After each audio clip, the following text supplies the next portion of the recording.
ప్రియులారా, గడిచిన సమయంలో మనం మత్తయి సువార్త 13వ అధ్యాయంలో మొదటి 9 వచనాలను ఉపమానము దాని విషయం అన్నటువంటి శీర్షిక క్రింద ఉపమానం గురించి ప్రభు చెప్పినటువంటి విషయాలు ఏమై ఉన్నాయో మనం నేర్చుకోవటం జరిగింది. ఈ సమయంలో మనం మత్తయి సువార్త 13వ అధ్యాయంలోనే 10వ వచనం నుండి 17వ వచనం వరకు ఉన్నటువంటి 8 వచనాలలో ఉన్నటువంటి విషయాలను నేర్చుకునే ప్రయత్నం చేద్దాం. సో ఈ యొక్క శీర్షికకు ఉపమానము దాని ఉద్దేశం, అంటే ప్రభుల వారు ఉపమానం అన్న దాన్ని ఎందుకు వాడవలసి వచ్చింది అని అనుకున్నటువంటి ఉద్దేశం ఏంటి, దీని ద్వారా మనం తెలుసుకోవాల్సినటువంటి సత్యాలు, నేర్చుకోవాల్సినటువంటి పాఠాలు, గుణపాఠాలు ఏంటో కూడా ఈ సమయంలో మనం నేర్చుకునే ప్రయత్నం చేద్దాం. ఒకసారి మత్తయి సువార్త 13వ అధ్యాయంలో 10వ వచనం నుండి 17వ వచనం వరకు నేను చదువుతాను. దయచేసి మీరందరూ ఫాలో అయిన తర్వాత చాలా విషయాలు ఇందులో మనం నేర్చుకోవాల్సి ఉన్నాయి. వాటి గురించి 1 by 1 ఆలోచన చేస్తూ ముందుకు సాగుదాం. మత్తయి సువార్త 13వ అధ్యాయము 10వ వచనం నుండి. తర్వాత శిష్యులు వచ్చి, నీవు ఉపమాన రీతిగా ఎందుకు వారితో మాట్లాడుచున్నావు అని ఆయనను అడుగగా, ఆయన వారితో ఇట్లనెను, పరలోక రాజ్య మర్మములు ఎరుగుట మీకు అనుగ్రహింపబడి ఉన్నది గాని వారికి అనుగ్రహింపబడలేదు. కలిగిన వానికే ఇయ్యబడును, వానికి సమృద్ధి కలుగును. లేని వానికి కలిగినదియో వాని యొద్ద నుండి తీసివేయబడును. మరియు వారు చూచుచుండియో చూడరు, వినిచుండియో వినకయు గ్రహింపకయు ఉన్నారు. ఇందు నిమిత్తము నేను ఉపమాన రీతిగా వారికి బోధించుచున్నాను. ఈ ప్రజలు కనులారా చూచి, చెవులారా విని, హృదయముతో గ్రహించి, మనస్సు త్రిప్పుకొని నా వలన స్వస్థత పొందకుండునట్లు వారి హృదయము క్రొవ్వినది, వారి చెవులు వినుటకు మందములైనవి, వారు తమ కన్నులు మూసుకొని ఉన్నారు గనుక మీరు వినుట మట్టుకు విందురు గాని గ్రహింపనే గ్రహింపరు, చూచుట మట్టుకు చూతురు గాని ఎంత మాత్రమును తెలుసుకొనరు అని యెషయా చెప్పిన ప్రవచనము వీరి విషయమై నెరవేరుచున్నది. అయితే మీ కనులు చూచుచున్నవి గనుక అవి ధన్యములైనవి, మీ చెవులు వినుచున్నవి గనుక అవి ధన్యములైనవి. అనేక ప్రవక్తలను నీతిమంతులను మీరు చూచు వాటిని చూడగోరియు చూడకపోయిరి, మీరు విను వాటిని వినగోరియు వినకపోయిరని మీతో నిశ్చయముగా చెప్పుచున్నాను. యేసుక్రీస్తు ప్రభువుల వారు చెప్పినటువంటి ఈ ఉపమానములోని ఉద్దేశం అనేది మనం జాగ్రత్తగా పరిశీలన చేయగలిగితే, యేసుక్రీస్తు ప్రభువుల వారి దగ్గరికి శిష్యులు వచ్చి ఒక ప్రశ్న అడగటం జరిగింది. ఏమనంటే, నీవు ఉపమాన రీతిగా ఎందుకు వారితో మాట్లాడుతున్నావు అని. ఇక్కడ వారు అన్నటువంటి ఒక పద ప్రస్తావన మనకు కనబడుతూ ఉంటుంది. వారు అనగానే ఎవరు అని మనం అర్థం చేసుకోవాలి చెప్పండి. వారు అనగానే ఎవరండి? ఇశ్రాయేలు ప్రజలు, యూద ప్రజలు. ఇశ్రాయేలీయులు అని అంటే అది పూర్తిగా అందరికీ వస్తుంది, కానీ ఎస్పెషల్లీ మొదటి శతాబ్ద కాలంలో ఉన్నటువంటి దేవుని ప్రజలుగా పిలువబడిన వాళ్ళు యూదులు. సో ఇక్కడ యూదులు అని చెప్పటం మరింత స్పష్టమైనటువంటి ఆన్సర్ లాగా వస్తుంది. అంటే ఇక్కడ గుర్తుంచుకోవాల్సిన విషయం, మరి శిష్యులు ఎవరు అంటారు? శిష్యులు ఎవరు? శిష్యులు యూదులు కాదా? అది నా ప్రశ్న. వారు కూడా యూదులే. వారు కూడా యూదులే అని మనం ఎలా చెప్పగలమ్మా? ఏమన్నా మీకేమన్నా ఆధారాలు ఏమన్నా ఉన్నాయా? ప్రభు ఏర్పాటు చేసుకున్నటువంటి శిష్యులు కూడా యూదులే అని మనకి ఏవైనా రుజువులు ఏమైనా ఉన్నాయంటారా? వారిని ఫస్ట్ సువార్తని అందించడానికి ముందు మన ప్రజలకే అందించడని చెప్తారు కదన్నా! వెరీ గుడ్ అమ్మా. మంచి ఆధారం ఇది. ఏంటంటే యేసుక్రీస్తు ప్రభువుల వారు 10వ అధ్యాయంలో మత్తయి సువార్తలో శిష్యులను పరిచర్య నిమిత్తం వెళుతూ అసలు అన్ని జనుల దగ్గరికే మీరు వెళ్ళకండి. నశించిన గొర్రెల యొద్దకే వెళ్ళండి అని వాళ్ళకి చెప్తారు. అంటే యూదుల దగ్గరకే వెళ్ళండి అని అన్యులతో చెప్పరు కదా! వాళ్ళు కూడా యూదులలో నుంచే ఏర్పాటైనటువంటి వ్యక్తులు అనేది మనం మర్చిపోకూడదు. మరింత స్పష్టంగా అపోస్తలుల కార్యముల గ్రంథం 10వ అధ్యాయము 28వ వచనం ఒకసారి చూద్దాం. అందరూ తీయండి, ఒకరు చదవండి.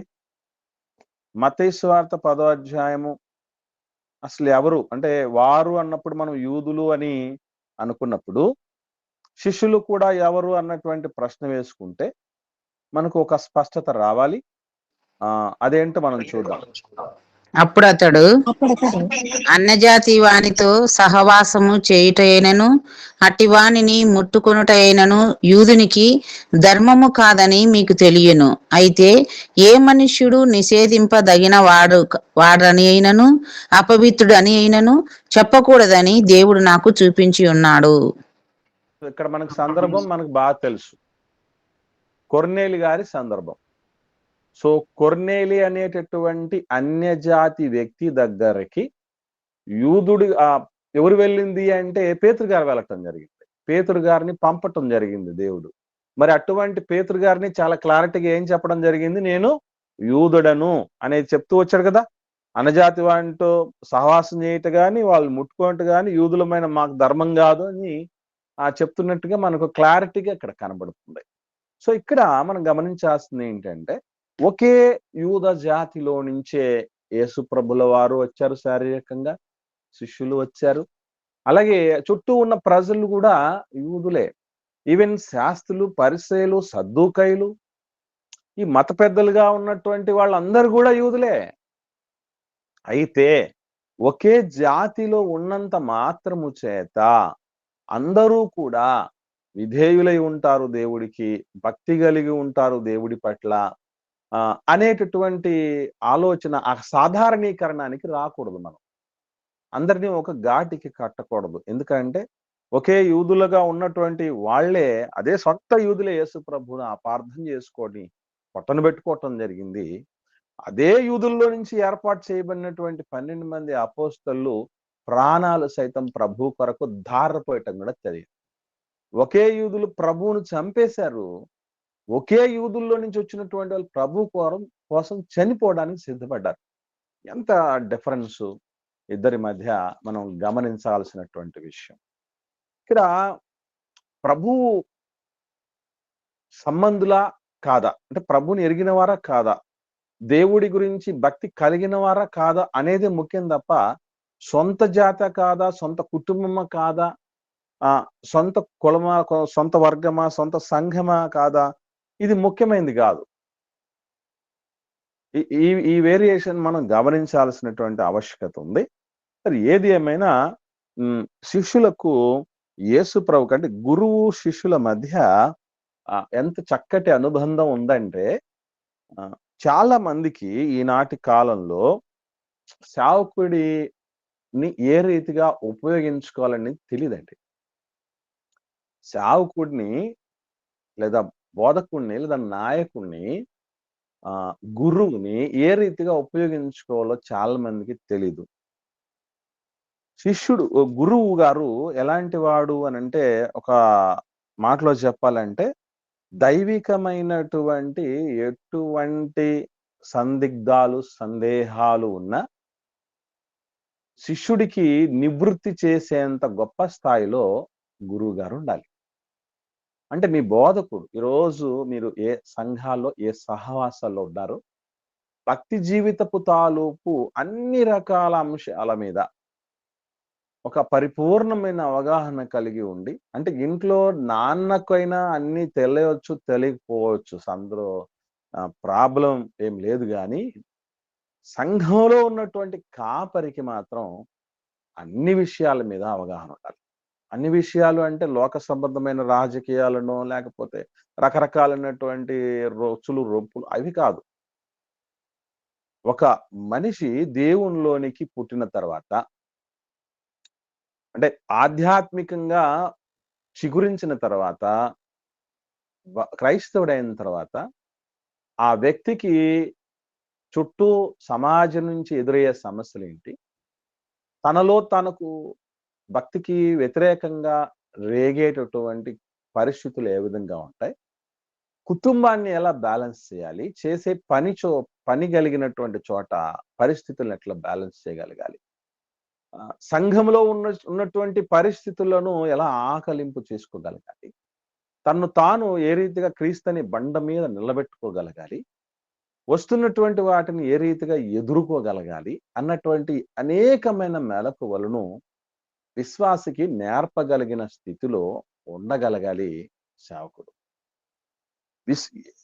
ఎస్పెషల్లీ యేసు ప్రభుల వారి విషయంలో శిష్యులు ఎంత అద్భుతమైనటువంటి రీతిలో స్పందించారంటే, కొంతమంది సేవకులు ఎంత డిస్టెన్స్ మెయింటైన్ చేస్తారంటే విశ్వాసులతో, మరి వాళ్ళకు అన్ని విషయాలు తెలియక దూరం పెడుతున్నారో, లేకపోతే మరి దగ్గర పెడితే నెత్తినెక్కుతారని అనుకుంటున్నారో, లేదంటే మనం ఒక డిగ్నిటీ మెయింటైన్ చేయాలనేటువంటి ఆలోచనలో ఉంటున్నారో ఏమో మొత్తానికి తెలీదు గానీ, ఒకటి మాత్రం నిజం.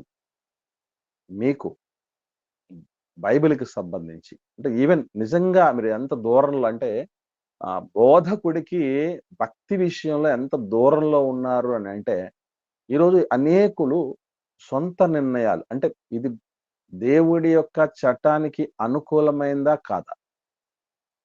దేవుడు దీని విషయంలో నేను తీసుకుంటున్న నిర్ణయంలో, నేను వేస్తున్న అడుగుతో నేను కలుపుకుంటున్న సంబంధాల విషయంలో ఏదైనా కావచ్చు.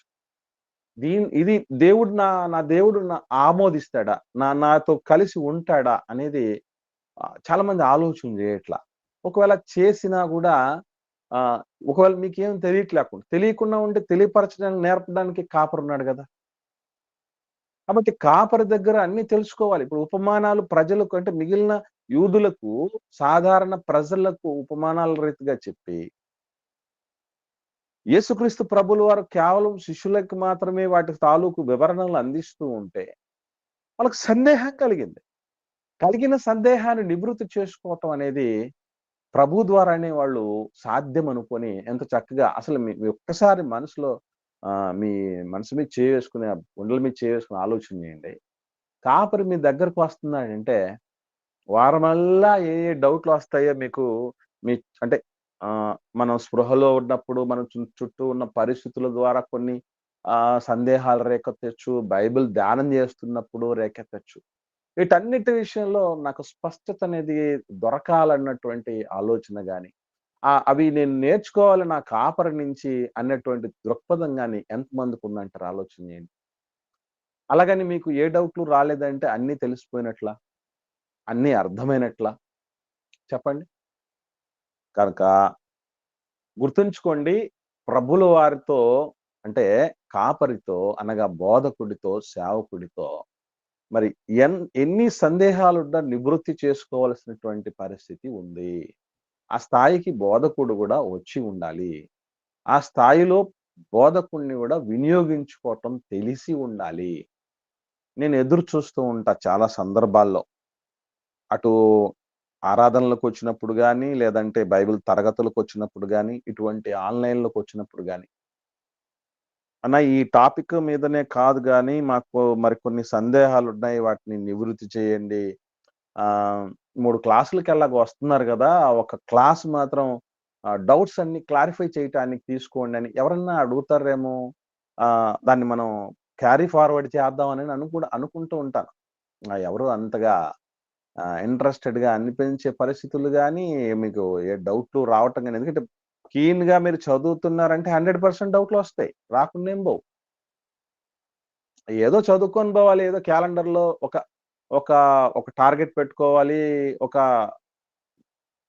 ఈ లక్ష్యానికి అనుగుణంగా మనం దాన్ని అలా చదువుకొని వెళ్ళిపోవాలని అనుకొని పెట్టుకొని, అది చదివేసాం అయిపోయింది అని అనుకుంటే మాత్రం ఎవరికీ ఏ సందేహాలు రావు.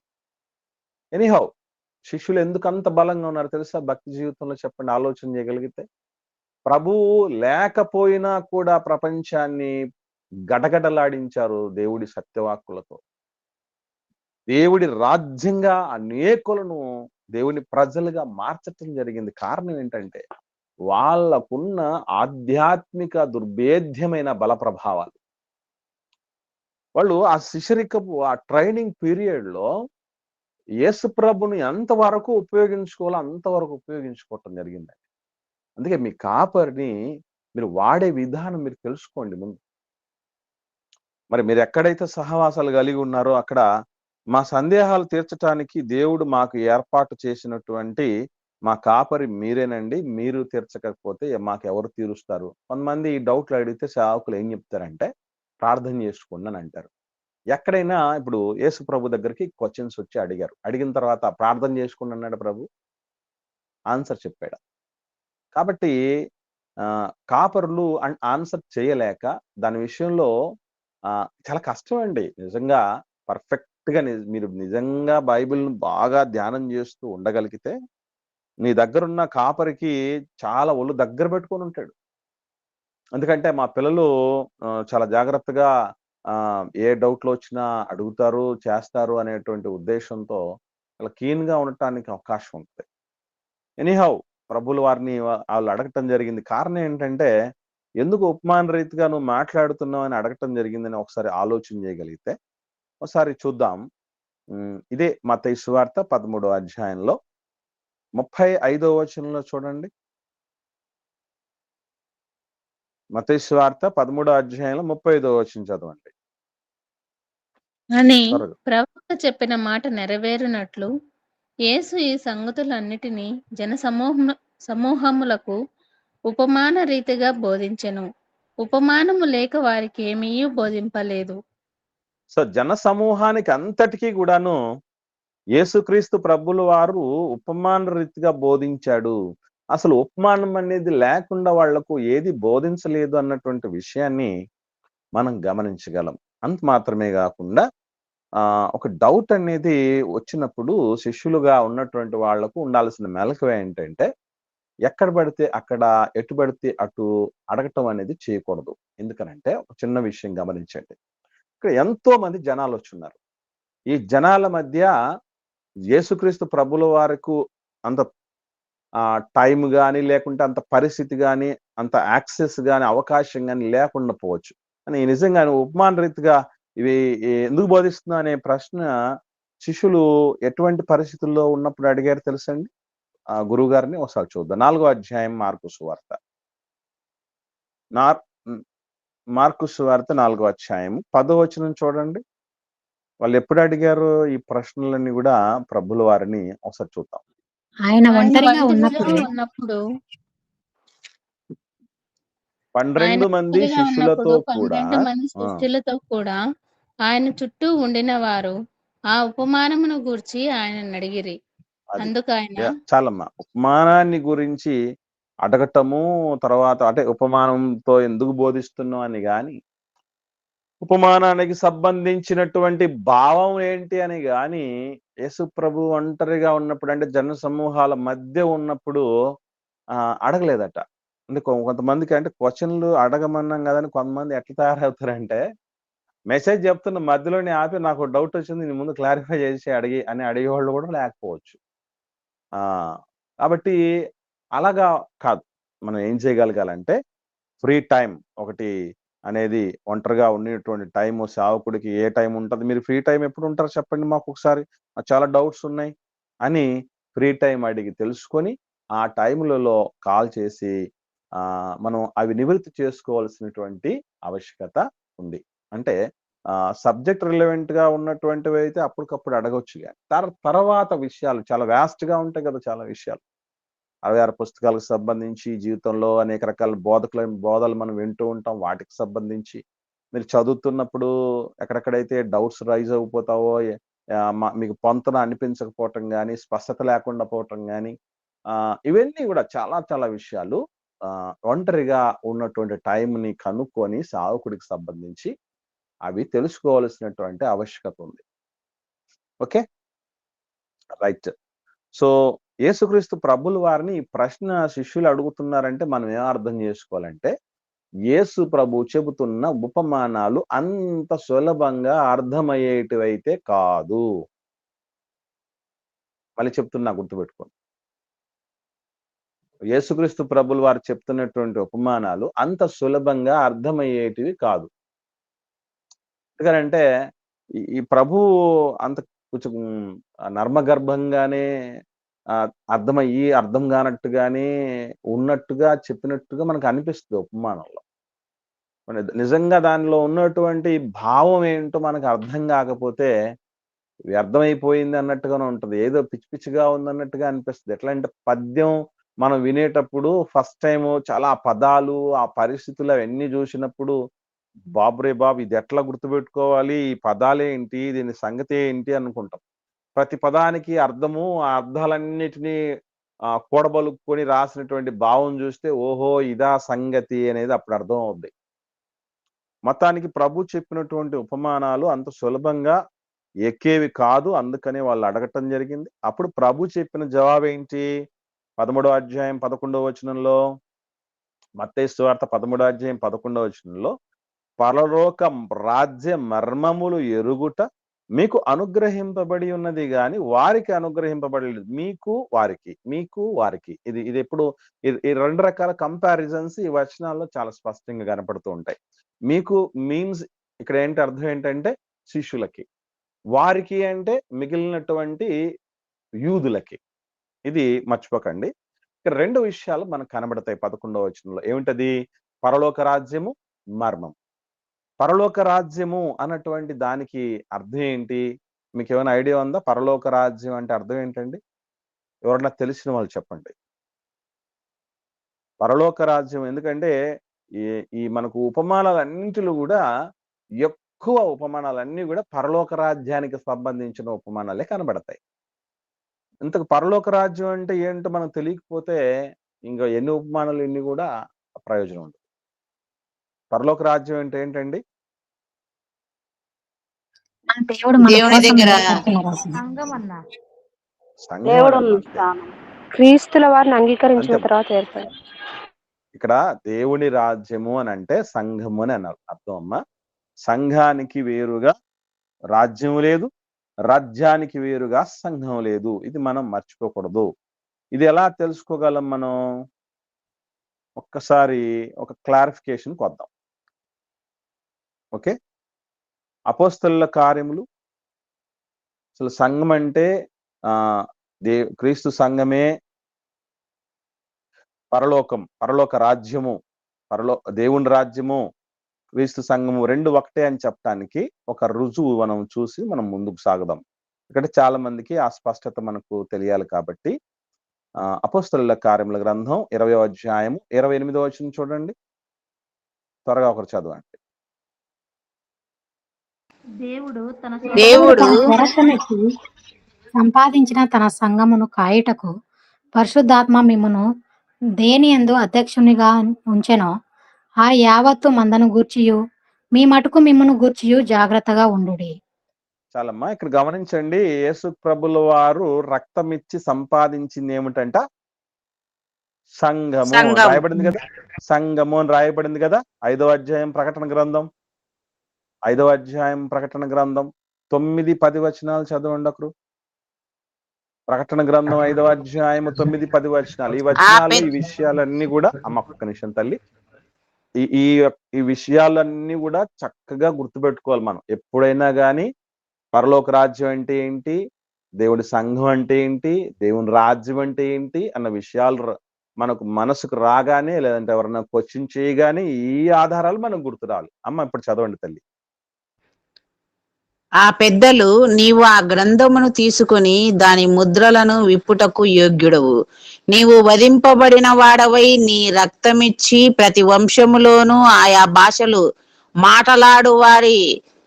మాటలాడు వారిలోను ప్రతి ప్రజలోను ప్రతి జనములోను దేవుని కొరకు మనుషులను కొని మా దేవునికి వారిని ఒక రాజ్యముగాను యాజకులుగాను చేసితివి. కనుక వారు భూలోకమందు ఏలుదురని కొత్త పాట పాడుదురు. సో ఈ వచనాలను బట్టి మనకు క్లారిటీగా అర్థమవుతున్నది ఏంటి? అపోస్తలుల కార్యాల గ్రంథంలో 20:28లో రక్తము ద్వారా కొన్నది సంఘము అని చెప్పబడింది.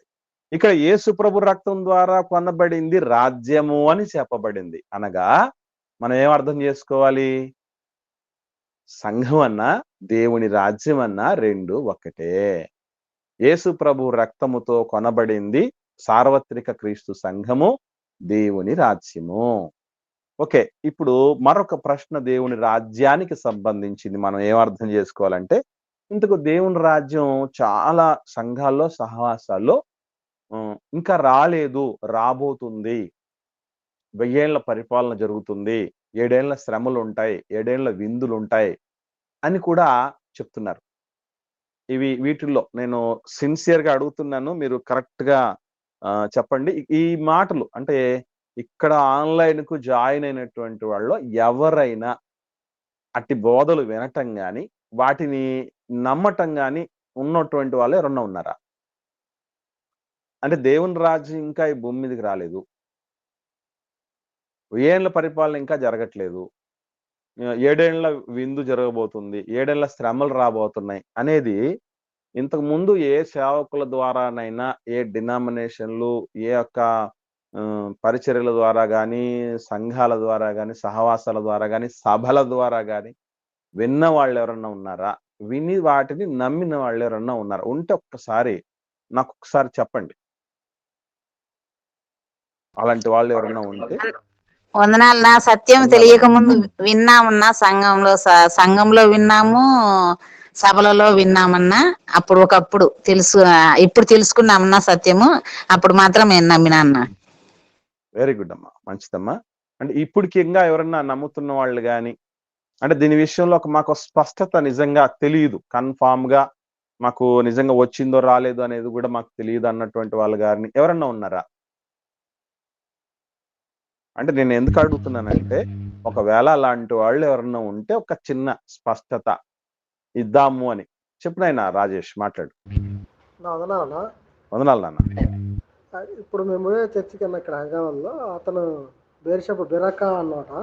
వాళ్ళు ఇప్పుడు కూడా చెప్తున్నారు ఇంకా 1000 ఏళ్ల పరిపాలన ఉంటుందని చెప్తున్నారు అన్న. ఇంకా ఇప్పుడు కూడా ఓకే, అంటే నీకైతే దాని విషయమే స్పష్టత ఉంది కదా నాయన?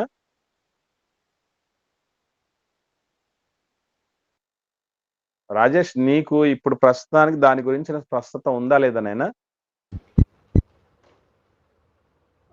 ఒకసారి చెప్పండి అన్న. రైట్, ఒక చిన్న విషయం గుర్తుపెట్టుకోండి. దేవుని రాజ్యం వచ్చేసింది అన్నటువంటిది మనం ఎలా చెప్పాలంటే సింపుల్. ఇప్పుడు దాకా మనం ఏం తెలుసుకున్నాం? సంఘము అనగానే రాజ్యము అని.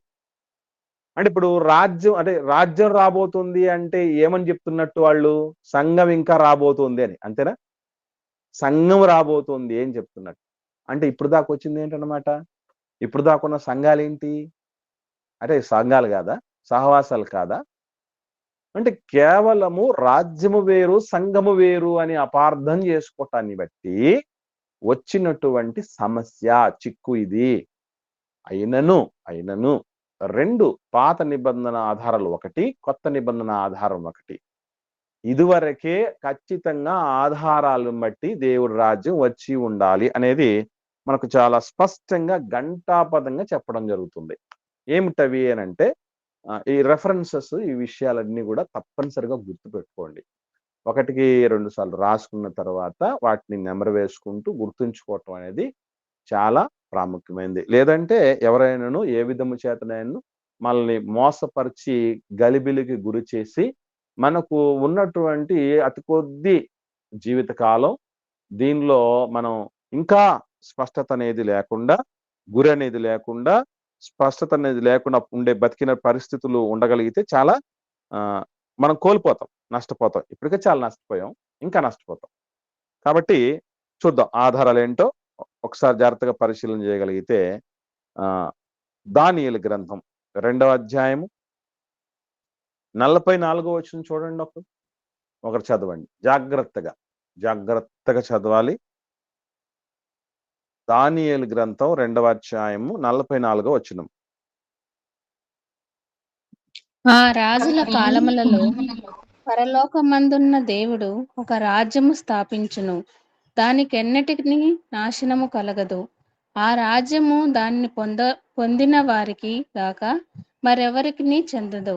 అది ముందు చెప్పిన రాజ్యములన్నిటినీ పగులగొట్టి నిర్మూలము చేయును గాని అది యుగముల వరకు నిలుచును. చూడండి ఇక్కడ చదవనా? చాలా తల్లి, ఇక్కడ చాలా స్పష్టంగా మనకి అర్థం అవుతుంది. నెబుకద్నెజర్ రాజు, ప్రపంచాన్ని పరిపాలించినటువంటి చక్రవర్తి ఒక కలగండం జరుగుతుంది. ఒక పెద్ద ప్రతిమ ఆయన కనబడుతుంది. అందులో 4 రాజ్యాల ప్రస్తావన కనబడుతుంది. బబులోను సామ్రాజ్యం యొక్క ప్రస్తావన, మాదీయ పారసీకపు రాజ్య ప్రస్తావన, గ్రీకు సామ్రాజ్య ప్రస్తావన, రోమా సామ్రాజ్య ప్రస్తావనలు కనబడతాయి. అయితే పేర్లు అయితే మనకు అక్కడ కనబడవు అంతే స్పష్టంగా. ఎస్పెషల్లీ గ్రీకుల రాజ్యాలకు సంబంధించి కనబడవు, కానీ మిగతావన్నీ కూడా చాలా స్పష్టంగానే మనకు అర్థం అవుతాయి ఈజీగా. అంటే ఆ రాజుల కాలంలో అంటే ఆ రాజ్యాలు జరుగుతున్నప్పుడే, రాజ్య పరిపాలన జరుగుతున్నప్పుడే, ఎస్పెషల్లీ ముఖ్యంగా 4వ రాజ్య పరిపాలనలో అనగా రోమా రాజ్య పరిపాలన జరుగుతున్న సమయంలోనే దేవుడు ఒక రాజ్యాన్ని స్థాపిస్తాడు అన్నటువంటి విషయం మనకు అర్థం అవుద్ది. నిజంగా ఆ రాజ్యాన్ని ఎవరు ఏలుతారు, ఏ రీతిగా ఆ రాజ్యం మనకు మన కన్నుల ముందుకు వస్తుంది అన్నటువంటి విషయం కూడా చాలా స్పష్టంగా మనకు రాయబడింది. దాని నెరవేర్పు ఎక్కడుందో ఒక్కసారి మనం చూద్దాం. ఆ నెరవేర్పు ఏంటో మనకు అర్థం కాకపోతే మళ్ళీ ఒక కన్ఫ్యూజన్ వచ్చేస్తుంది. లూకాసు వార్త వచ్చేయండి. దీనికి కొనసాగింపు అంటే దీనికి నెరవేర్పు ఎక్కడుందనేది మనకు తెలియాలి. గబ్రియేలు దేవదూత మరియమ్మ తల్లి దగ్గరకు వచ్చి చెప్తున్నటువంటి మాట 31వ వచనం నుండి, లూకాసు వార్త 1వ అధ్యాయము 31వ వచనం నుండి, లూకాసు వార్త 1వ అధ్యాయం 31వ వచనం నుండి 31, 32, 33 వచనాలు. ఇదిగో నీవు గర్భము ధరించి కుమారుని కని ఆయనకు యేసు అను పేరు పెట్టుదవు. ఆయన గొప్పవాడై సర్వోన్నతుని కుమారుడు అనబడును. ప్రభువైన దేవుడు ఆయన తండ్రి అయిన దావీదు సింహాసనమును ఆయనకిచ్చెను. ఆయన యాకోబు వంశస్థులను యుగ యుగములు ఏలును. ఆయన రాజ్యము అంతములేనిదై ఇండునని ఆమెతో చెప్పెను. చాలా స్పష్టంగా మనకి ఏమర్థం అవుతుంది? ఆ రాజుల కాలంలో పరలోకమందున్న దేవుడు ఒక రాజ్యాన్ని స్థాపిస్తాడు అని, అది ఎన్నటికి అంతము ఉండదు, అది యుగ యుగాలు ఉండిపోతుంది అని చెప్పినటువంటి దానికి చాలా స్పష్టంగా ఇదే అని చెబుతూ గబ్రియేలు దేవదూత ద్వారా మరియమ్మ తల్లికి, తద్వారా మనకి దేవుడు ఏం చెప్తున్నాడంటే క్రీస్తు ద్వారానే ఆ రాజ్యం స్థాపించబడుతుంది. ఆ రాజ్యానికి రాజుగా, రాజులకు రాజుగా, ప్రభువులకు ప్రభువుగా క్రీస్తు ఉండబోతున్నాడు అనే స్పష్టత మనకు వచ్చింది. అంత మాత్రమే కాకుండా మరొక బలమైనటువంటి కొత్త నిబంధనలో రాయబడినటువంటి ఆధారం ఏమిటంటే మార్కు సువార్త 9వ అధ్యాయము ప్రారంభ వచనం చూడండి. మార్కు సువార్త 9వ అధ్యాయము ప్రారంభ వచనం. మరియు ఆయన ఇక్కడ నిలిచి ఉన్న వారిలో కొందరు దేవుని రాజ్యము బలముతో వచ్చుట చూచు వరకు మరణము రుచి చూడరని నిశ్చయముగా మీతో చెప్పుచున్నానెను. అంటే యేసుక్రీస్తు ప్రభులు వారు ఒక బలమైనటువంటి సూచన ఇస్తున్నారు ఇక్కడ. ఏమిటా సూచన అనంటే, దేవుని రాజ్యం వస్తుంది బలంగా, దాన్ని మీలో కొందరు చూసే చచ్చిపోతారు. నిజంగా ఇప్పటికీ దేవుడు రాజ్యం రాలేదంటే యేసు ప్రభు జీవించిన కాలంలో ఉన్నటువంటి వాళ్ళు ఇప్పటికీ బ్రతికే ఉండాలి. ఎందుకంటే ఆ రాజ్యం చూడకుండా మీరు చావరు అని చెప్పాడు కనుక ప్రభు. అంటే వాళ్ళకి ఇప్పుడు 2000 సంవత్సరాల వయసు ఉండాలి. ప్రపంచంలో 2000 సంవత్సరాలు బతికిన వాళ్ళు ఏమన్నా ఉన్నారా? మనం ఇప్పటికీ ఏం చెప్తాం? ఈ భూమి మీద ఎక్కువ కాలం బతికిన వ్యక్తి ఎవరు అంటే ఏం చెప్తామండి మనం? మెతూషెల గారు అని చెప్తాం. 969 సంవత్సరాలు బతికారు అని మెతూషెల గారి గురించి చెప్తాం. నిజంగా దేవుని రాజ్యం రాలేదు అని అంటే ఇప్పటికి ఆయన రికార్డును డబుల్ ఏజ్ ఉండి ఆయన రికార్డును బద్దగొట్టిన వాళ్ళు ఎవరన్నా ఉండాలి. అలాంటి వాళ్ళు ఎవరన్నా ఉన్నారా? లేరు.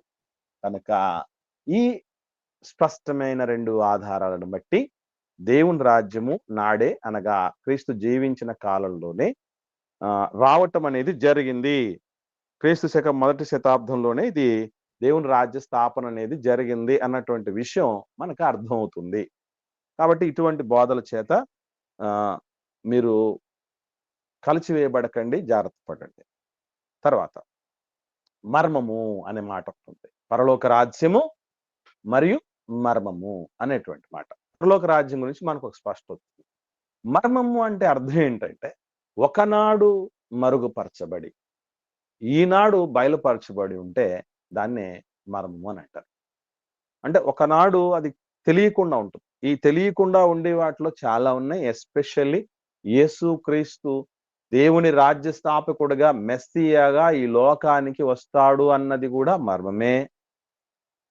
దేవుడు సంఘము ద్వారా అన్యజనులను యూదులను అందరినీ కూడా ఈ ఐక్యపరిచి కొత్త నిబంధనను ఇస్తాడు అనేది కూడా మర్మమే. ఈ రకరకాల మరి ముఖ్యంగా సత్యవాక్యం దేవుడు అనాదిగా చాలా చాలా విషయాలను చాలా మందికి చెప్పలేదు, నేర్పలేదు. కారణాలు కూడా చాలా ఉన్నాయి. ఎస్పెషల్లీ యేసుక్రీస్తు ప్రభుల వారు ఉపమాన రీతిగా ఎందుకు ప్రజలకు చెప్పాడో, అలాగే దేవుడు అప్పుడప్పుడు చాలా మందికి చాలా విషయాలు తెలియపరచకుండా ఉంచాడు. మీకు ఎప్పుడైనా డౌట్ వచ్చిందో లేదో, 66 పుస్తకాలు దాదాపు 500 సంవత్సరాల క్రితం మాత్రమే లోకానికి అంతటికి పరిచయం అయింది. అంతకు ముందు లేవు కదా. మరి లేవు అంటే దేవుడు పక్షపాత అనే డౌట్ కూడా రాబోతుంది. ఎందుకంటే ఈరోజు మనకు అన్ని గ్రంథాలన్నీ అందుబాటులో ఉన్నాయి, కానీ వాళ్లకు ఆనాటి కాలంలో ఉన్నటువంటి వాళ్ళకి గ్రంథాలు అన్ని ఏం లేవు అందుబాటులో. ఈవెన్ ఇప్పుడు మొదటి శతాబ్ద కాలంలో కొత్త నిబంధన అనేది ఏది లేదు కదండి. కొత్త నిబంధన గ్రంథాలే లేవు కదా. అందున పాత నిబంధన పుస్తకాలు కూడా అన్ని అందుబాటులో ఉండేటివి కాదు. కొందరికి కొన్ని మాత్రమే అందుబాటులో ఉండే పరిస్థితులు ఉన్నాయి. అలా ఉంచడం కూడా దేవుడు అలా చేయటం వెనక కూడా ఒక పరమార్థం ఉంది, ఒక అర్థం ఉంది. యేసు ప్రభు అర్థం అయ్యి కానట్టుగా ఉండే ఉపమానాలు చెప్పటానికి ఒక అర్థం ఉంది. కారణం ఏంటంటే అవన్నీ అటువంటి మర్మాలు అనేది తెలియటం అందరికీ ఇవ్వబడేటటువంటి భాగ్యం కాదట. మర్మాలు ఎరగటం అనేది అందరికీ ఇవ్వబడే భాగ్యం కాదట. ప్రభువే చెప్తున్నాడు. ఎందుకు అందరికీ ఇవ్వడు ప్రభు? దేవుడు ఎందుకు అందరికీ చెప్పలేదు అన్ని? కొందరికి ఎందుకు చెప్పారు? ఎస్పెషల్లీ శిష్యులకే ప్రభు ఎన్నో ఎందుకు చెప్పాడు? మనకు వాళ్ళకంటే మించి ఎందుకు చెప్పాడు అనేటటువంటి విషయాలు అర్థం కాగలిగితే ప్రభు కొన్ని విషయాలు చెప్తున్నాడు. ఏమిటవి అని అంటూ చూడండి. 12వ వచనంలో, మత్తయి సువార్త 13వ అధ్యాయం 12వ వచనంలో మనలందరినీ కాస్త ఒక కుదుపుకు గురి చేసేటటువంటి మాట ఇక్కడ కనబడుతుంది. ఒకరు చదవండి. మత్తయి సువార్త కలిగిన వానికే ఇయ్యబడును. 13వ అధ్యాయం 12వ వచనంలో చదవమ్మా. కలిగిన వానికే ఇయ్యబడును, వానికి సమృద్ధి కలుగును. లేని వానికి కలిగినదియు వాని యొద్ద నుండి తీసివేయబడును. మరియు వారు చూచుచుండియు చూడరు, వినుచుండియు వినకయు గ్రహింపకయున్నారు. చాలమ్మా. ఇక్కడ మీరు బాగా గమనించగలిగితే ప్రభు చెప్తున్నటువంటి మాట ఏంటంటే కలిగిన వానికే ఇయ్యబడ్డం ఏంటి? అమ్మా మ్యూట్ లో పెట్టుకోండి అమ్మా. ఏమండి, ఉన్నోడికే ఇవ్వటం ఏంటి? వర్జనమ్మ సిస్టర్ మీట్లో పెట్టుకోండి సిస్టర్. ఒకసారి ఆలోచన చేయండి. అసలు లేనోడికి ఇవ్వాలా, మనం ఉన్నోడికి ఇవ్వాలండి? లేనివాడికి కదా ఇవ్వాల్సింది. యేసు ప్రభుల వారు మాట్లాడుతూ కలిగిన వాడికే ఇవ్వబడుతుంది, వాడికి ఇంకా సమృద్ధి కలుగుతుంది. లేని వాడికి కలిగింది కూడా తీసేయబడుతుంది అంటే ఏమిటిది? అంత మాత్రమే కాదు, ఇక్కడ ఇలాంటి సందర్భాలు మరికొన్ని కనబడతాయి. ఇదే విషయం మార్క్స్ వార్తలోను కనబడుతుంది, లూకాసు వార్తలోను కనబడుతుంది. ఇదే ఉపమానం గురించి చెప్తూనే శిష్యులు అడిగినటువంటి ప్రశ్నకు ప్రభు జవాబు చెప్తూనే మార్క్స్ వార్తలోను లూకాసు వార్తలోను కూడా ఇదే విషయాలు మనకు కనబడతాయి. ఈ సందర్భంలో మాత్రమే కాకుండా మరికొన్ని సందర్భాల్లో కూడా ఇదే మాట కనబడుతుంది. ఉదాహరణకి 25వ అధ్యాయం చూద్దాం. మత్తయి సువార్త 25వ అధ్యాయంలో ఉన్నటువంటి మరొక సందర్భం 29 చూడండి. 29 మత్తయి సువార్త 25వ అధ్యాయం 29వ వచనం. కలిగిన ప్రతి వానికి ఇయ్యబడును, అతనికి సమృద్ధి కలుగును. లేని వాని యొద్ద నుండి వానికి కలిగినదై తీసివేయబడును. తలాంతుల గురించి మాట్లాడుతూ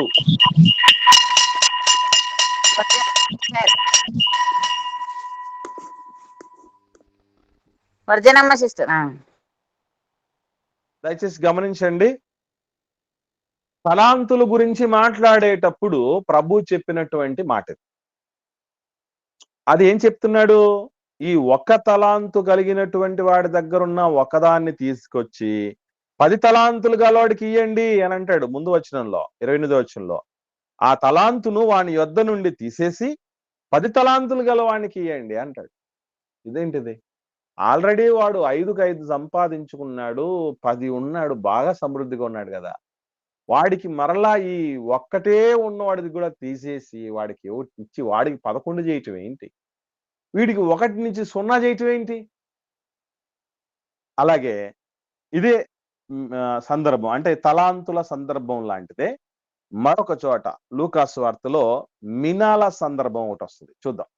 19వ అధ్యాయం లూకాసు వార్త 19వ అధ్యాయం 24వ వచనం నుండి 26వ వచనం నేను చదువుతాను, జాగ్రత్తగా చూడండి.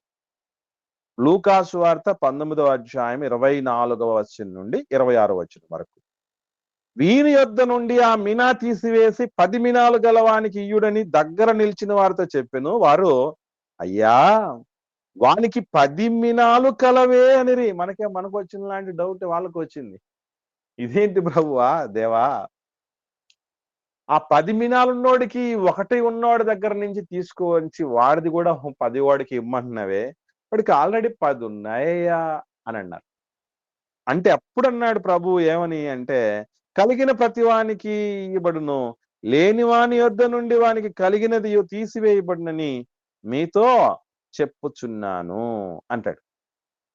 సో ఈ మాట వెనుకున్నటువంటి అర్థం, ఎందుకంటే దీన్ని మనం లోక సంబంధంగా అక్షరార్థంగా అనేది తీసుకుంటే చాలా ప్రమాదం వాటిల్లడం జరుగుతుంది. ఎందుకనంటే లోకంలో సామెత ఏంటంటే కాకులను కొట్టి గద్దలకేశారు అంటారు. విన్నారు ఈ మాట? కాకులను కొట్టి గద్దలకేశారు అని అంటే కాకులు తినేవి చాలా తక్కువ అమౌంట్, వాళ్ళకు వాటికి దొరికేది చాలా తక్కువ. గద్ద అనుకుంటే మహా పెద్ద పెద్ద జీవరాశుల్ని తినేయచ్చు. ఆ కాకులు తినే చిన్నదాన్ని కూడా నోట్లో ఉన్నటువంటి కొంచెం కూడా తీసుకెళ్లి గద్దకేసారు అని చెప్పడానికి యేసు ప్రభు చెప్పిన మాటలు దానికి దన్నుగా ఉన్నట్టుగా అనిపిస్తాయి. కానీ ప్రభు చెప్పిన విషయం భౌతికమైన ఆస్తి విషయం కాదు, భౌతికమైన భూభాగాల విషయం కాదు, భౌతికమైన సంగతుల గురించి కాదు. ఎందుకనంటే యేసుక్రీస్తు ప్రభుల వారు ఎన్నో సందర్భాల్లో ఏమంటారంటే, నేను భూసంబంధమైన విషయాలు చెప్పడానికి రాలేదు, పరసంబంధమైన విషయాలు చెప్పడానికి వచ్చాను అంటాడు. నంబర్ 1. నంబర్ 2, రెండోది ఏంటంటే, నేను మీతో చెప్పి ఉన్న మాట ఆత్మయు జీవమునై ఉన్నవి అని అంటాడు. సో యేసు ప్రభుల వారు ఆత్మకు సంబంధించిన విషయాలు తెలియపరుస్తారు అనేది మనం మర్చిపోకూడదు. ఇది ఆత్మకు సంబంధించిన విషయాలు ఏమిటి అని అంటే ఒక్కటే గుర్తుపెట్టుకోవాల్సింది. అదే చెప్తున్నాడు ఇక్కడ. 12వ వచనం చదివాం కదా, మత్తయి సువార్త 13వ అధ్యాయంలోనికి వచ్చేద్దాం. మళ్ళీ 13వ అధ్యాయంకి వచ్చేద్దాం. 13 నుంచి మనం చూడగలిగితే ఒక ఎగ్జాంపుల్ చెప్పడం జరిగింది. యెషయా ప్రవక్త గారు ఉపమాన రీతిగా చెప్పినటువంటి మాట చెప్తూ ప్రజలు అంటే ఆనాటి ఇశ్రాయేలు ప్రజలు ఏం చేస్తున్నారట అంటే, కన్నులారా చూస్తున్నారు, చెవులారా వింటున్నారు, హృదయంతో గ్రహించి మనసు త్రిప్పుకొని నా వలన స్వస్థత పొందకున్నట్లు వారు హృదయం కొరిగినది. ఈరోజు మనోళ్ళు సువార్త స్వస్థత సభలు అని ఏర్పాటు చేస్తూ ఉంటారు చాలా మంది. నిజంగా పొందాల్సిన స్వస్థత ఒకటి ఉంది, కానీ మనోళ్ళందరూ ఎక్కడ ఆలోచన చేస్తున్నారంటే శారీరకమైన భౌతికమైన స్వస్థత కొరకే ఆలోచన చేస్తున్నారు. దేవుడు చెప్తున్నాడు, నా వలన స్వస్థత మీకు రావాలి, నిన్ను స్వస్థపరచు యెహోవా నేనే అన్నాడే. ఆ మాటకు ఉన్నటువంటి అర్థం అసలు సిసలుగా ఎక్కడ స్వస్థత జరగాలి అంటే హృదయంలో స్వస్థత జరగాలి. మనిషి ఆలోచన దృక్పథంలో ప్రియారిటీస్ లో స్వస్థత కలగాలి అన్నటువంటి స్వస్థ బుద్ధి అంటాడు. అంటే బుద్ధిలో స్వస్థత ఉండాలి. శారీరకంగా శరీరంలో ఆరోగ్యం స్వస్థత కంటే బుద్ధిలో స్వస్థత చాలా చాలా మంచిది. ఏమంటే భౌతిక అవిటితనం కంటే అవిటి బుద్ధి చాలా ప్రమాదకరమైనది, చాలా చెడ్డది. కాబట్టి బుద్ధి అవుటిగా రాకుండా చూసుకుంటే భౌతికంగా ఒకవేళ భౌతికంగా అవుటితనం ఉన్న సమస్య ఏం లేదు. ఇప్పుడు ఉదాహరణకు మీరు చిన్న ఎగ్జాంపుల్ చెప్తాను. లాజరు గారు ఉన్నారు, ఆయనకు ఫిజికల్ గా ఫిట్నెస్ లేదు, భౌతికమైనటువంటి శారీరకమైనటువంటి స్వస్థత లేదు. కానీ ఆయన యొక్క మనసు చాలా స్వచ్ఛంగా ఉంది. చాలా స్వస్థతతో నిండుకుంది. ఆయన ఆధ్యాత్మిక జగత్తు అంతా చాలా చక్కగా ఉండటం అనేది జరిగింది. శక్తివంతంగా ఉంది. అది చాలా ముఖ్యమైనది. ప్రజలకు కొరవడిందే అదట.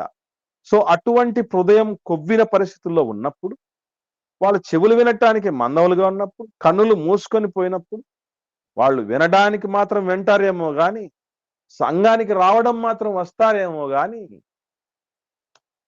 వాళ్ళలో గ్రహింపు అనేది ఉండదు. ఎంత మాత్రం తెలుసుకోలేరు. అందుకే అంటే తెలుసుకోలేని వాళ్ళకి గుర్తుపెట్టుకోండి, మనకు ఆసక్తి లేకపోతే, భక్తిలోనే నాకు ఎదగాలన్న తపన లేనటువంటి పరిస్థితుల్లో ఉంటే, అనాసక్తి వస్తూ ఉంటే, ఉన్నటువంటి ఆసక్తి సన్నగిల్లుతూ ఉంటే, అంటే నేను చర్చికి రాకూడదు అనేటటువంటి ఆ అనాసక్తి వచ్చిందనుకోండి, ఒకనాటికి అస్సలకే రాకుండా పోతారు. మర్చిపోకండి. నేను ప్రార్థన జీవితం మీద ఆసక్తి లేని పరిస్థితి ఉందనుకోండి, ఒకనాటికి ప్రార్థన మానేస్తారు పూర్తిగా. భక్తి చేయటం అనేది నాకు ఎందుకో అంతగా ఆసక్తి అనిపించట్లేదు, ఇంట్రెస్టెడ్ గా అనిపించట్లేదు అని మనకు అనిపించింది అనుకోండి, అది రాను ఏమైపోతుందంటే పూర్తిగా జీరోకి వెళ్ళిపోతుంది. చాలా ప్రమాదకరమైనటువంటి పరిస్థితుల్లోకి వెళ్ళిపోతుంది. మర్చిపోకండి, భక్తి జీవితం ఒక ఎలక్ట్రానిక్ పరికరం కంటే శక్తివంతమైంది. మర్చిపోకండి. ఎలక్ట్రానిక్ పరికరం యొక్క స్పెషాలిటీ ఏంటంటే తెలుసండి, దాన్ని ఎంత రెగ్యులర్ గా వాడితే అంత లైఫ్ బాగా వస్తుందట. దాన్ని ఎప్పుడైతే ప్రక్కన పెట్టిపోతామో, లోపల ఉన్నటువంటి ఆ మిషనరీ ఏదైతే ఉందో అదంతా కూడా స్ట్రక్ అయిపోయి ఎందుకు పనికి రాకుండా పోతాయట. భక్తి కూడా అంతే. యూద సమాజంలో అనేకులకు ఎందుకు దేవుని యొక్క సత్యాలు అందించబడలేదు అని అంటే, తెలియలేదంటే, ఎవరికైనా ఆశ ఉంటే కదూ, ఆశ గల ప్రాణాలను కదా దేవుడు తృప్తిపరిచేది. ఆశే లేనప్పుడు, దాని గురించి యావే లేనప్పుడు, ఆసక్తే లేనప్పుడు, ఇక మనకు ఎన్ని చెప్తే ఏం ప్రయోజనం ఉందండి? ఎక్కుతాయి చెప్పండి. ఇప్పుడు కొంతమంది పెళ్లి చేసుకోకూడదు అని గట్టిగా నిర్ణయించుకున్నటువంటి వాళ్ళు కొంతమంది ఉంటారు. మీరు ఎన్ని చెప్పండి, వాళ్ళకి అవి ఎక్కవు. మీరు ఎన్నైనా చెప్పండి, సారీ ఆ విషయంలో నన్ను ఇబ్బంది పెట్టకండి అని మాట్లాడుతూ ఉంటారు. ఈవెన్ మనలో కూడా కొంతమంది మన వాళ్ళు కుటుంబ సభ్యుల్లో గాని, ఆత్మీయుల్లో గాని, "ఒరేయ్ నువ్వెంత మంచివాడివి, నువ్వెంత మంచిదానివి అమ్మా, ప్రార్థన జీవితం కలిగి ఉండు తల్లి, లేదా భక్తి బైబిల్ బాగా చదువుకోమ్మా, లేదంటే సంఘానికి వచ్చేయి ఇంకా మంచిగా ఉంటది జీవితం" అని అంటే, వాళ్ళు దయచేసి ఆ విషయం మాత్రం నాతో మాట్లాడొద్దు అని. మనం ఇంకా ఎక్కువ చెప్పనివ్వరు. మనల్ని అసలు చెప్పినా వాళ్ళు వెళ్ళలేరు, సహించుకోలేరు అసలు. టాపిక్ డైవర్ట్ చేయమంటారు. సో అటువంటి వాళ్ళకి చాలా చాలా మనం సింపుల్ గా చెప్పేసేసి వదిలేస్తాం వాళ్ళని.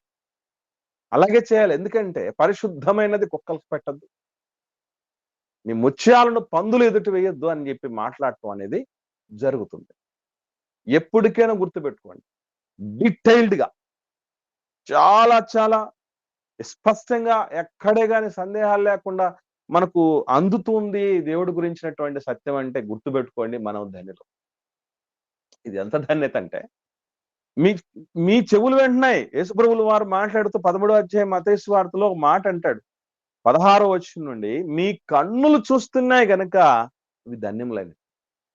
నిజంగా జీవితంలో లోక సంబంధమైనటువంటి పుస్తకాలు, న్యూస్ పేపర్స్, రకరకాల పనికిమాలినవన్నీ కూడా చూడటం కంటే ఈ కన్నులతో, పాపపు కార్యాలు చూడటం కంటే ఈ కన్నులతో, దేవుని గ్రంథములు ఆశ్చర్యకరమైన సంగతులు చూసే విధంగా దానికి ట్రైనప్ చేయటం, ఎక్కువగా దాన్ని ఆ విధంగా దాన్ని ఇష్టపడేటట్టు చేయటం అనేది చాలా ధన్యమైందట. ఇంకా ఏం చెప్తున్నాడు, మీ చెవులు వింటున్నాయి కాబట్టి మీకు ధన్యములైనవి. ఎందుకనంటే ఎంతో మంది ప్రవక్తలు, నీతిమంతులు మీరు చూసేవి చూడాలనుకున్నారు, మీరు వినేవి వినాలనుకున్నారు, వాళ్ళకు రాలేదు. వాళ్ళకు కూడా రానంత గొప్ప భాగ్యం మీకు ఇవ్వబడింది. ఈరోజు మీకు అతిశయోక్తి కాదు గాని, అపోస్తలులకు కూడా లేని భాగ్యం మనకి ఇచ్చాడు దేవుడు. అందరికీ అప్పుడు వాళ్ళ కాలంలో కొత్త నిబంధన లేదు, పాత నిబంధన పుస్తకాలన్నీ కూడా అందుబాటులో లేవు. ఇప్పుడున్నటువంటి గంభీరమైనటువంటి సోషల్ మీడియా సపోర్టు లేదు. ఎప్పుడు 24 గంటలు కూడా దేవుడి మాటలు, స్వచ్ఛమైనటువంటి మాటలు, మనల్ని వెలిగించేవి, మనల్ని నడిపించేవి, మనల్ని బలపరిచేవి, మనల్ని స్థిరపరిచేవి, మనల్ని పురికొల్పేవి, ఎన్ని విషయాలతో కూడినటువంటి విషయాలు, ఎన్ని రకాలైనటువంటి అవకాశాలు దేవుడు ఇస్తున్నాడు అంటే గుర్తుపెట్టుకోండి పిల్లరా, మనము 10 మినాలు కలిగిన వాళ్ళము అని అర్థం. 10 తలాంతులు కలిగిన వాళ్ళం అర్థం. అంటే ఆసక్తి ఎవరికైతే ఉంటుందో భక్తిలో వాళ్ళే మెరుగవుతారు. ఎవరికైతే ఆసక్తి కాస్త సన్నగిల్లిపోతుందో ఆ ఉన్న కొంచెం కాస్త తీసివేయబడి మరీ దారుణమైన స్థితిలోకి వెళ్ళిపోతారు. అందుకే ఎక్కడ మనం డౌన్ఫాల్ అయినా మన ఆర్థిక స్థితిగతులు కాస్త అటు ఇటుగా మార్పులు రావచ్చేమో, లేదంటే మనకు ఉన్నటువంటి సంబంధాలలో కాస్త కూస్తో లొకలొకలు ఎత్తు తగ్గులు రావచ్చేమో గాని, మన ఆరోగ్యపరంగా ఏదన్నా అప్ అండ్ డౌన్స్ జరగచ్చేమో గాని, గుర్తుపెట్టుకోవాల్సిన విషయం ఏంటంటే మన భక్తి గ్రాఫ్ను ఒక్కసారి మనం చూసుకోగలిగితే ఎప్పుడు అలా అలా అలా అలా పైకి ఎగబాకుతూ ఉన్నట్టే ఉండగలగాలి. లేదంటే ఉన్నది కాస్త పోయే పరిస్థితి వస్తాయి. పోతే నాకేంటి అనుకుంటారేమో, పోతే నాకేంటి అనుకుంటామేమో, కానీ గుర్తుపెట్టుకోవాల్సిన విషయం ఒకటే, ఇప్పుడుకేం కాదు, ఈ భూమి మీద బతకటానికి ఇదేం డోకా అయితే ఉండదండి. హ్యాపీగా బిందాస్గా ఉంటాం లోకంలో. కానీ ఒక్కరోజు కన్ను మూసిన రోజు ఉంటది. అప్పుడు దేవుడి న్యాయపీఠం ముందు నిలబడేటటువంటి పరిస్థితులు వస్తాయి. ఎందరికో నీతిమంతులకు, ఎందరికో ప్రవక్తలకు, ఎందరికో గొప్ప వాళ్ళకు, రాజులకు, ఈవెన్ అపొస్తలులకు లేనటువంటి భాగ్యం కూడా నీకిచ్చానే. మొట్టమొదటిసారిగా అచ్చైనటువంటి బైబిల్ కాస్ట్ మీకు చెప్పాను, ఎవరికైనా గుర్తుందా? మొట్టమొదటిసారిగా అచ్చు యంత్రం మీద అచ్చయి బయటకు వచ్చినటువంటి బైబిల్ కాస్ట్ ఎంత ఉన్నదో మీకు చెప్పాను, గుర్తుందమ్మా ఎవరికన్నా? బ్రదర్స్ గాని సిస్టర్స్ గాని? 60,000 కాదమ్మా, 3,60,000. నోట్ చేసి పెట్టుకోండి, మీ బైబిల్లోనే రాసుకోండి. మళ్ళీ చెప్పండి నా. 3,60,000 రూపాయలమ్మా మొట్టమొదటి బైబిల్. అవునమ్మా మొట్టమొదటి 60,000 రూపాయలమ్మా. ఫస్ట్ ప్రింటెడ్ బైబిల్ కాస్ట్ 3,60,000 రూపాయలు. ఎప్పుడది తెలుసా మీకు? 1456 సంవత్సరంలోని కాస్ట్ అది. అంటే నేటికి కనీసం 500 సంవత్సరాలు అయింది. 500 సంవత్సరాల క్రితం 3,60,000 రూపాయలు ఉన్నటువంటి బైబిల్ కాస్ట్ ఇప్పటికి ఎంత పెరిగి ఉండొచ్చు అనుకుందాం మన లెక్కల ప్రకారం? 100 ఏళ్ళకు 1,00,000 పెరిగింది అనుకుందామా? 100 ఏళ్ళకు 1,00,000 పెరిగింది అనుకుందాం. 500 సంవత్సరాలకు 5 లక్షలు పెరిగిందంటే ఆ 3,60,000 ప్లస్ ఇదొక 5 లక్షలు మొత్తం ఎంత అయిందండి? 8,60,000 రూపాయలు అవ్వాలి. ఎందుకంటే కాస్ట్ అంతా కూడా ప్రతి దాని విలువ ఏమైపోతుంది? రాను పెరిగిపోతుంది. నాకు స్పృహ ఉండగా, నాకు ఊహ మొదలైన సమయంలో బంగారం, తులం బంగారం 4,000 రూపాయలు చూసా. 4,000 రూపాయలకి తులం బంగారం నేను మా నాన్నగారు కొంటున్నప్పుడు, తులం బంగారం కొంటున్నప్పుడు 4,000 రూపాయలు చూసా. ఇప్పుడు ఎంత ఉంది? ఎవరికైనా ఐడియా ఉందమ్మా? తులం బంగారం 70,000 పైసలు దాటిపోయింది. అంటే దాదాపు ఎన్ని రెట్లు అయిపోయింది? అది 20 రెట్లు దాకా వచ్చేసింది. అంటే అన్ని రెట్లు పెరిగిపోతూ ఉంటే జస్ట్ ఒక అంటే ఇదంతా కూడా ఆల్ టుగెదర్ ఒక 30 years బ్యాక్, 30 ఏళ్ల క్రితం, 30-35 సంవత్సరాల క్రితం ఉన్నటువంటిది 20 రెట్లు పెరిగితే 500 సంవత్సరాల క్రితం ఉన్నటువంటి బైబిల్ కాస్ట్ ఎన్ని రెట్లు పెరగాలి? సింపుల్ గా వేసుకున్న 8,60,000 బైబిల్ అంటే ఇక్కడ ఉన్నటువంటి ఆన్లైన్ ఉన్నవాళ్ళు కానీ, నేను కానీ, మనలో ఎంతమంది కొనగలం? జస్ట్ 8,60,000 రూపాయల బైబిల్ కాస్ట్ అన్నారు అనుకోండి. మనం ఎట్లాటోళ్ళం అంటే బుక్ షాప్ లో బైబిల్ కొనడానికి పోయినప్పుడు 1000 రూపాయలు అన్నారు అనుకోండి. ఎందుకన్నా అంత దేవుడి జ్ఞానాన్ని మనం అట్లా అమ్మటం తప్పు కదన్నా. 100 రూపాయలకి ఇవ్వు అని కూరగాయలు బేరాలాడతారు అక్కడ. 5 స్టార్ హోటల్ పోయినప్పుడు వాడు GST bill, state GST, central GST అన్నిటితో పాటు కలిపి రౌండ్ ఫిగర్ వేసి ఇంత అని ఇస్తే నోరు మూసుకొని ఇవ్వటంతో పాటు ఆ వడ్డించినటువంటి వాడికి టిప్పు కూడా ఇచ్చొస్తాం. మరలా 3-4 గంటల్లో ఒక పూటలో భస్మం అయిపోయి ఆ తిండి విషయంలో, జీవాహారం విషయంలో మన గురించి దేవుడికి బాగా తెలుసండి. మనం ఎంత పిసినుగొట్టోళ్ళం, ఎంత పనికిరానోళ్ళం అనేది మనకు బాగా తెలుసు.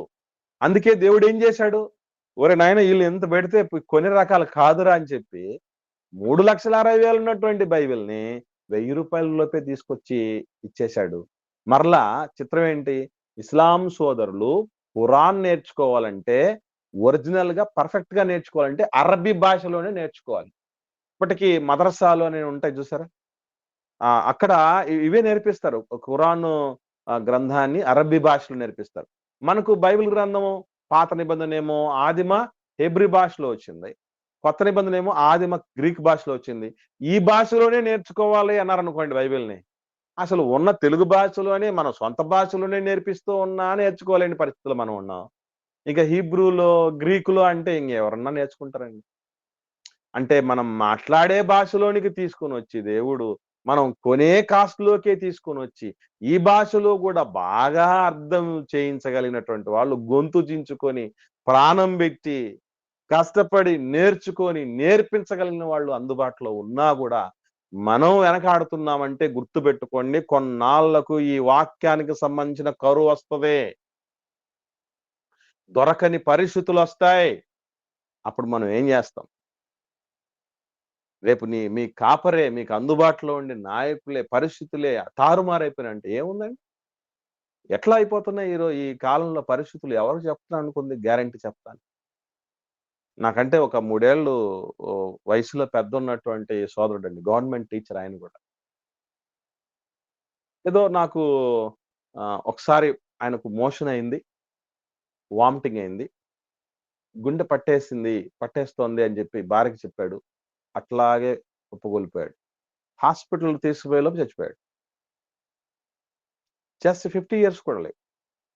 కాబట్టి దీపం ఉండగా ఇల్లు చక్కబెట్టుకోవాలి. దేవుడు మనకు అన్ని మంచి ఆరోగ్యాన్ని ఇచ్చి, అవకాశాలను ఇచ్చి, చక్కటి కుటుంబాన్ని ఇచ్చి, మంచి భక్తి జీవితాన్ని ఇచ్చి, ఇంటిలోనికే మనకు ఉచితంగా దేవుడి సత్యాన్ని అందజేస్తూ ఉన్న పరిస్థితుల్లో ఎంతమంది సద్వినియోగపరచుకుంటారు. అందుకే మనం సంఘాల్లోకి వెళుతున్నప్పుడు నీకు ఏం అర్థం కావట్లేదు అనుకో, ఏది కూడా అర్థం అవనట్టు పట్టినట్టు ఉన్నాయి అనుకో, వదిలిపెట్టకూడదు. అప్పుడప్పుడు 10th క్లాస్ పబ్లిక్ ఇంటర్మీడియట్ ఉన్నప్పుడు పిల్లలకి మనం ఏం చెప్తాం? అమ్మా సబ్జెక్ట్ నీకు అర్థం కాకపోతే, కొడుకు కుమారుడా నీకు అర్థం కాకపోతే ముందు వరుసలో కూర్చో, డౌట్ ఉంటే క్లారిఫై చేసుకో అని చెప్తాం మనం కదా. గుర్తుపెట్టుకోండి, అది చాలా ముఖ్యమైనది. వదిలిపెట్టకూడదు. అర్థం కాలేదని ఎవరిని వదిలిపెట్టాం మనం? మీ భర్త నీకు అర్థమయ్యాడా? వదిలిపెట్టేస్తున్నావా? మీ ఆవిడ నీకు అర్థమైందా? వదిలిపెట్టేస్తున్నావా? నీ పిల్లలు నీకు అర్థమయ్యారా? నా పిల్లలు నాకు అర్థమయ్యారా? నా సతీమణి నాకేమైనా అర్థమైందా? ఈ లోకం అర్థమైందా? ఈ పరిస్థితులు ఏమైనా అర్థం అవుతున్నాయా? అనారోగ్య పరిస్థితులు వీటన్నిటిని మనకు ఏమైనా అర్థమవుతున్నాయి? అని వాటన్నిటిని ఆకలింపు చేసుకుంటూ ఒక్కొక్కటిగా అర్థం చేసుకుంటూ ఓపిక కలిగి దేవుడి సంగతుల దగ్గరకు వచ్చేటప్పటికి ఎంత ఆసక్తితో మనం ఉంటున్నాం ఒక్కసారి ఆత్మవిమర్శ చేసుకోండి. కాబట్టి ప్రియులరా, ఒకరోజు కరువు వచ్చే పరిస్థితి తెచ్చుకోకండి. గోటితో పోయేదాన్ని గొడ్డలి దాకా తీసుకొచ్చే పరిస్థితులు తెచ్చుకో. ఒకరోజు ఆశీర్వాదం పొందగోరి ఏశావు కన్నీళ్లతో దేవుడి దగ్గర వెతికినా కూడా అవకాశం రాలేదట. రేపు మనకు అంతా అయిపోయిన తర్వాత ఏదో చేతులు కాలేక ఆకులు పట్టుకున్నారన్నట్టు. అలాంటి పరిస్థితులు మనకు రాకుండా ఉన్నప్పుడే సద్వినియోగం చేసుకున్నాం. ఓకే, ఇది ఉపమానము దాని ఉద్దేశం. తర్వాత దినాల్లో మనం ఉపమానము దాని వివరణల గురించి నేర్చుకునే ప్రయత్నం చేద్దాం. ఎవరికైనా విన్నటువంటి ఈ టాపిక్ సంబంధించి సందేహాలుంటే దయచేసి అడగండి.